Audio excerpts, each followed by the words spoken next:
अस्सलाम वालेकुम। वालेकुम अस्सलाम। आपका क्या नाम है? रिजवान। आपके घर में मर्डर हुआ जी जी। 2 खवातीन का, क्या नाम है दोनों का? सिद्रा और फायजा। सिद्रा और फायजा। जी जी। आपकी वाइफ का क्या नाम है? फायजा। आपकी वाइफ मर्डर हुई और जी। सिद्रा आपकी लगी साली। साली। किसने मर्डर किया? उस्मान ने। उस्मान कौन है? सिद्रा का हस्बैंड। सिद्रा का हस्बैंड। जी। क्यों किया?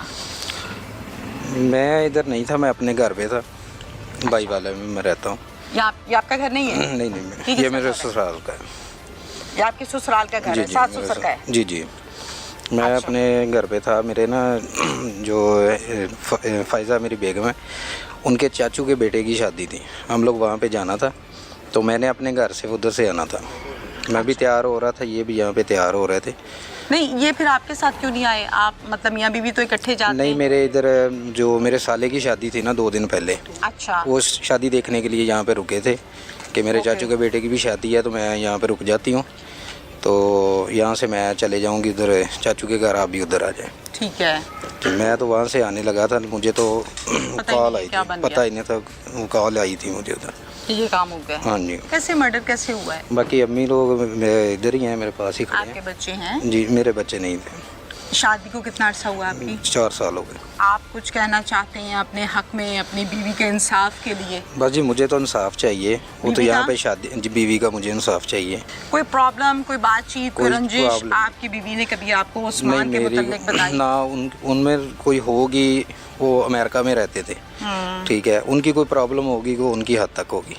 हाँ। मेरी बीवी की यहाँ पे भी कोई प्रॉब्लम नहीं थी, मेरे घर में भी कोई वो नहीं बेचारी ऐसे ही बिला वजह थी, ऐसे झगड़ भी गई है। लावज रगड़ी। इस केस में कितने मुल्जिमान पुलिस ने पकड़े? 3 को अंदर भेजा था उन्होंने, कौन कौन? तो मेरे ससुर को और साले को और उस्मान को। आपके साले, ससुर ससुर। यानी हाँ जी। खवातीन का बाप और भाई। हाँ जी। और उस्मान को भी पकड़ लिया था। ठीक है, तो ये मतलब कैसे कि आप क्या समझते हैं, क्यों बाप अपनी बेटी को कत्ल कर रहा है? क्यों? नहीं, बाप मतलब ने तो भाई कत्ल करेगा किया क्यों? नहीं ना भाई ने किया है, ना बाप ने किया है, उनकी ना तो कोई रंजिश थी ना कोई चीज़ थी। ठीक है। ये तो उस्मान ही बता सकता है कि उसने ये सब क्यों नहीं, किया आप है। चूंकि फैमिली का हिस्सा ना, डेफिनेटली जी, जी। वही बताएगा जिसने किया है। आपको जवाब जी, देना जी। ही है उसकी हरकत उसकी हरकत से। है। लेकिन आपसे मैं इसलिए पूछ रही हूँ चूंकि आप मैं फैमिली मेंबर है ना। मैं इसलिए बता रहा हूँ कि घर में कोई प्रॉब्लम ही नहीं थी, मेरे साले की शादी थी, मैं 5 दिन यहाँ पे ही रहा हूँ, इसी घर में? इसी घर में। क्या नाम है इस इलाके का? ये शहबाज टाउन है, C block. Shahbaz town, C block. C block, Faisalabad. जी, फैसलाबाद। है। मैं तकरीबन 5 दिन इधर रहा हूँ, तो यहाँ पे मुझे तो कोई चीज़ नहीं नज़र आई थी ठीक है। कि किसी किस्म की कोई बात हुई हो या कोई अच्छा। चीज़ हो, उनकी कोई पुरानी रंजिश हो, वो अमेरिका में हो, वो हमें नहीं कितने पता दिन था। के लिए आए थे ये लोग अमेरिका से? ये तकरीबन 2 माह के लिए आए थे, और अभी शादी आए के हुए लिए कितनी आए देर हो थे। गई? 1.5 माह हो गया था। 1.5 माह मतलब कोई थोड़े से दिन रह गए थे और हाँ फिर जी, वापसी? 3 या 4 को वापसी थी इनकी। टिकट्स करवाई हुई हाँ थी जी, confirm? टिकट करवाई थी इन्होंने। आपका क्या नाम है? कौसर अमीन। कौसर अमीन जी। आपकी बेटियां? बेटियां थी मेरी। मुझे दुख है। कितने बच्चे हैं आपके? मेरे 2 बेटियां 2 ही बेटे थे। 2 बेटियां और 2 दो ही- बेटे। दोनों दोनों- बेटियां अल्लाह को प्यारी हो गई। आपके बेटे कितनी एज है उनकी? बेटे की बेटा मेरा हैगा कोई 28 साल दा। 28 साल का। कोई बेटा ठीक सी ਜਿਹੜਾ ਇਹਨਾਂ ਨੇ ਅੰਦਰ ਕੀਤਾ नहीं, ਇੱਕ बेटा एक- मेरा नॉर्मल है। अब नॉर्मल है जी। By birth? हाँ जी। जो दुनियादार है उसका पूरा नाम बताएं, पूरी मोहम्मद एग्जैक्टली नबी। एज बताएं और क्या करता है? ਉਹਨੇ ਇੱਧਰ ਆਪਣੇ ਅਸੀਂ ਛੋਟਾ ਜਿਹਾ ਸਟੋਰ ਬਣਾਇਆ। General store? General store. ਦੋਨੇ ਭਾਈ ਉੱਥੇ ਹੀ ਹੁੰਦੇ। अच्छा, हाँ जी। नाम ਉਹਦਾ ਹੈਗਾ मोहम्मद नवीर। क्या हुआ, कैसे हो गया? कोई समझ नहीं आई क्या होगा क्या नहीं। आपके मियाँ क्या करते हैं? मेरी मियाँ वर्कशॉप बाईपास थे, ट्रक मैकेनिक। ट्रक मैकेनिक हैं? जी।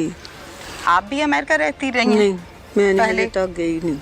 बेटियां गई हैं? बेटी गई कली एक ही। शौहर के साथ गई होगी ना? जी 14 साल हो गए उन्हें उत्थे गई। आपने शादी जब की थी तो उस टाइम वो बाहर होता था? उधरों ही आई सी फैमिली, उधरों आई सी शादी करके फिर ले गए फिर इसको? ले गए सी। हाँ जी। या छोड़ के गए थे थोड़ी देर? एक साल छोड़े थे, साल बाद ले गए सी। आपस में ठीक थे मियाँ बीवी? ठीक सी। खुशबाश? खुशबाश। कभी मेरी बेटी ने कोई गल ही नहीं उन्हों की दसी कि की मसला की नहीं। बस ये तो अल्लाह नूं पता की बच्चे मसला भी बना। हैं? बेटी हाँ के? जी, ਉਹਦੇ माशाल्लाह 3 बेटियां एक बेटा। कितने कितने से? बड़ी बेटी 10 साल दी है, छोटी बेटी 4 साल दी है, बेटा ਜਿਹੜਾ 3.5 साल ਦਾ ਤੇ बेटी 2 साल दी। 2 माह के लिए आई थी 2 माह के लिए। और अब 1.5 माह हो गया था आए हुए, हाँ, और अब जाने की तैयारियां होंगी? 3 ਦੀ ਵਾਪਸੀ ਸੀ ਉਹਨਾਂ ਦੀ। टिकट शिकट हुई हुई थी? हाँ जी, वापसी से बिल्कुल। हर माँ के पास जब शादीशुदा बेटियां आती हैं, रहती हैं, माँ बड़ी खुश होती हैं, चलो मेरे को लाइए। बहुत खुश सी। मैं ਤੁਹਾਨੂੰ ਦੱਸਿਆ ਕਿ ਬੱਚੇ ਮੈਂ ਜਿਹੜੇ 2 बातें, हर ਮਹੀਨੇ चीज, ना दुख ਘਰ ਦਾ सुख ਕੰਮ जाते हुए ਕੀਤਾ माएँ ਸੀ भर के उनको भेजती हैं कि मेरी बेटी जा रही है। और ये तो वैसे ही बाहर वाली थी, तो बाहर। इसके साथ कुछ ज्यादा आपकी मोहब्बत प्यार होगा। ਬਹੁਤ ਜ਼ਿਆਦਾ ਭੈਣਾਂ ਦਾ ਬਹੁਤ ਸੀ। ਭੈਣ ਜਿੱਦਣ ਦੀ ਭੈਣ ਆਈ ਆ ਉਦੋਂ ਦੀ ਉਹਨੂੰ ਭੈਣ ਨੂੰ ਪਹਿਲੇ ਹੀ ਸੱਦ ਲਿਆ 8 ਦਿਨ। किसने कत्ल किया? ਉਸਮਾਨ ਨੇ। आप मौजूद थी? ਮੈਂ ਮੌਜੂਦ ਸੀ। Time क्या था? 5:15 ਦਾ ਟਾਈਮ ਸੀ। उस्मान ने क्यों कत्ल किया? ਉਸਮਾਨ ਦਾ उस्मान ने अपनी बीवी को कत्ल किया, साली को किया, क्यों? ਮੈਂ ਉਹਦੀ ਬੱਚੀ ਨੂੰ ਆ ਰਹੀ ਸੀ ਵਾਸ਼ਰੂਮ 'ਚ। ਮੇਰੇ किसकी? ਸਿਦਰਾ ਕੀ उस्मान की? ਹਾਂਜੀ, ਮੇਰੇ ਬੇਟੇ ਦੇਵਰ ਦੇ ਬੇਟਿਆਂ ਦੀ ਮਹਿੰਦੀ ਸੀ।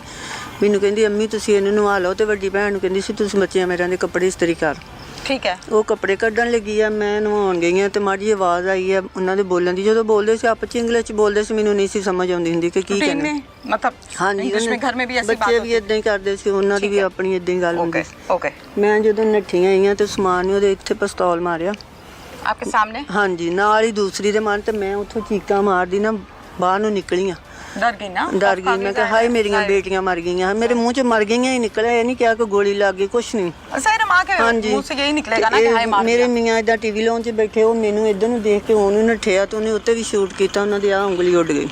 अच्छा। ਮੁੜ ਕੇ ਮੈਂ ਬਾਹਰ ਆ ਕੇ ਰੌਲਾ ਪਾਇਆ। ਮੇਰਾ ਬੇਟਾ ਤੇ ਬਹੂ ਉੱਪਰ ਸੀ। 2 ਦਿਨ ਹੋਏ ਸੀ ਉਹਨਾਂ ਦੀ ਸ਼ਾਦੀ ਨੂੰ। ਉਹ ਉੱਪਰੋਂ ਉਤਰ ਕੇ नहीं, नहीं, ਆਇਆ। बहू घर में आई है, सिर्फ 2 दिन हुए। 2 दिन सिर्फ। वो भी कहती होनी है पीर क्या को बन गया। वलीमा ਦਾ ਜੁਮੇਰਾਤ को ये काम हो गया। ਉਹ ਤੇ ਡਿੱਗਦਾ ਹੀ ਉੱਥੇ ਬੇਹੋਸ਼ ਹੋ ਗਿਆ।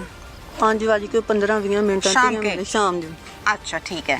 ਮੈਨੂੰ ਨਹੀਂ, ਮੈਂ ਤੇ ਬਾਹਰ ਰੌਲਾ ਰੂਲਾ ਪਾਇਆ। ਮੁੜ ਕੇ ਮੈਨੂੰ ਨਹੀਂ ਕੋਈ ਹੋਸ਼ ਰਹੀ ਵੀ ਜ਼ਾਹਿਰ ਹੈ, ਕਿੱਦਾਂ ਖੌਫ ਬੱਚੀਆਂ ਜ਼ਿਆਦਾ ਨੂੰ ਹੋ ਲੈ ਜਾਂਦਾ ਕੇ ਗਏ ਆ, ਕਿੱਦਾਂ ਉੱਥੇ ਪਹੁੰਚੇ ਆ ਨੰਗੇ ਪੈਰੀ। ਮੈਂ ਵੀ ਹਸਪਤਾਲ ਨੰਗੇ ਪੈਰੀ, ਮੇਰੇ ਕੋਲ ਜੁੱਤੀ ਵੀ ਨਹੀਂ। होश ही नहीं रहती होश ना, ही नहीं जाहिर है अनोखी सी चीज है। ਹਾਂਜੀ, ਤੇ ਮੈਂ ਮੁੜ ਕੇ ਉੱਥੇ ਦੇਖੀ ਜਾਂਦੀ ਆ। ਤੇ ਅੱਬੂ ਮੇਰਾ ਇੱਥੇ ਲੈ ਕੇ ਆਏ ਜਨਾਜ਼ੇ ਤੇ ਵੀ। ਨਾ ਮੇਰੇ ਬੇਟੇ ਨੇ ਮੂੰਹ ਦੇਖਿਆ, ਨਾ ਮੇਰੇ ਮੀਆਂ ਨੇ ਦੇਖਿਆ। दोनों बेटियों का? ਦੋਨੋਂ ਬੇਟੀਆਂ ਦਾ। ਮੈਂ ਅਕੇਲੀ ਮੈਂ ਜਿਹੜਾ ਆਪਣੇ ਉਹ ਵਕਤ ਕੱਢਿਆ ਉਹ ਮੈਨੂੰ ਪਤਾ। कोई झगड़े थे इनके आपस में, अमेरिका से ही आपस में? कोई करेक्टर वाइज या कोई और तरह के, कोई पैसों का, कोई किसी किस्म का इशू? ਕੋਈ ਇਸ਼ੂ ਨਹੀਂ, कोई भी इशू नहीं था? कभी नहीं बेटी ने बताया आपको? ਕभी ਵੀ ਨਹੀਂ। ਉਹਨੇ ਕਦੀ ਸਹੁਰਿਆਂ ਦੇ ਬਾਰੇ ਮੇਰੇ ਨਾਲ ਗੱਲ ਹੀ ਨਹੀਂ ਸੀ ਕੀਤੀ। मियाँ के मुतालिक भी नहीं? ਨਹੀਂ, ਪਤਾ ਨਹੀਂ ਉੱਥੇ ਕਿੰਨੀ ਕੁ ਦੁਖੀ ਹੋਏ ਤੇ ਮੈਂ ਨਹੀਂ ਕਹਿ ਸਕਦੀ। जाहिर है। ਪਰ ਸਾਡੇ ਨਾਲ ਉਹਨੇ ਕਦੀ ਨਹੀਂ ਸੀ ਇਹੋ ਜਿਹੀ ਗੱਲ। खुशबाश। ਹਾਂਜੀ, बच्चों ने भी नहीं कुछ बताया? ਬੱਚਿਆਂ ਨੂੰ ਵੀ ਨਹੀਂ। बच्चे कहाँ हैं? ਬੱਚੇ ਲੈ ਗਏ ਉਹਦੇ ਦਾਦ ਕੇ। दांत के ले गए? ਜੀ आपने कोशिश की रखने की? ਨਹੀਂ, ਮੈਂ ਨਹੀਂ ਕੀਤੀ ਐਵੇਂ ਮੈਂ ਕਹਾਂ। ਉਹਨਾਂ ਨੇ ਮੈਨੂੰ ਪੁੱਛਿਆ ਤੁਹਾਡੀ ਰਜ਼ਾਮੰਦੀ? ਮੈਂ ਕਿਹਾ ਨਹੀਂ, ਤੁਸੀਂ ਲੈ ਜਾਓ। ਮੇਰੀਆਂ ਹੀ ਨਹੀਂ ਰਹੀਆਂ, ਮੈਂ ਇਹਨਾਂ ਨੂੰ ਕੀ ਕਰਨਾ। ਨਾਲੇ ਉਹਨਾਂ ਦਾ ਮੁਸਤਕਬਲ ਮੇਰੇ ਕੋਲ ਨਹੀਂ ਸੀ ਇੱਥੇ ਸਾਂਭਿਆ। जाहिर है आप संभाल भी कैसे हाँ जी। सकती हैं, आप तो खुद सेहत नहीं है और परेशानी है। आपके शौहर को पुलिस ने जेल भेजा है, जी मैंने सुना है कि जमानत हो गई है, हाँ जी कब हुई है? हाँ जी, कितने दिन जेल रहे हैं तकरीबन आज अंदाजन? 19 दिन 18 दिन ਦੇ ਰਹੇ। अच्छा, जिस दिन ये मर्डर हुआ है ਉਸ ਦਿਨ ਹੀ ਲੈ ਗਏ। उस दिन लेके ਤੁਹਾਨੂੰ ਦੱਸਿਆ ਮੂੰਹ ਵੀ ਨਹੀਂ ਦੇਖਣ ਦਿੱਤਾ ਬੱਚੀਆਂ ਦਾ, ਨਾ ਪਿਓ ਨੂੰ ਨਾ ਭਰਾ ਨੂੰ। भाई का क्या कसूर था? ਇਹ ਤੇ ਇਹਨਾਂ ਨੂੰ ਪਤਾ। आप बताइए ना, आपको क्या लगता है? कुछ तो कहा होगा ना आपको कि इस वजह से लेके जा रहे हैं बेटे को, इसका ये ਮੈਨੂੰ कसूर ਤੇ है। ਇਹ ਕਹੀ ਗਏ ਕਿ ਤਫਸੀਸ਼ ਲਈ ਲੈ ਕੇ ਗਏ ਆ, ਉਹ ਪੁੱਛਣ ਲਈ ਗਏ, ਉਹਨਾਂ ਨੇ ਆ ਜਾਣਾ ਵਾ, ਪੁੱਛਣ ਲਈ ਗਏ, ਉਹਨਾਂ ਨੇ ਆ ਜਾਣਾ ਵਾ। ठीक है, बस ਹਾਂਜੀ, कोई बात करना चाहती हैं आप कर सकती हैं, आला हुकाम देख रहे हैं, सब सुन रहे हैं, सब देख ਹਾਂਜੀ रहे हैं। ਨੇ ਮੈਂ ਕੀ ਕਹਿਣਾ ਚਾਹੁੰਦੀ, ਮੈਨੂੰ ਇਨਸਾਫ ਚਾਹੀਦਾ ਬਸ ਮੇਰੇ ਬੱਚਿਆਂ ਦਾ।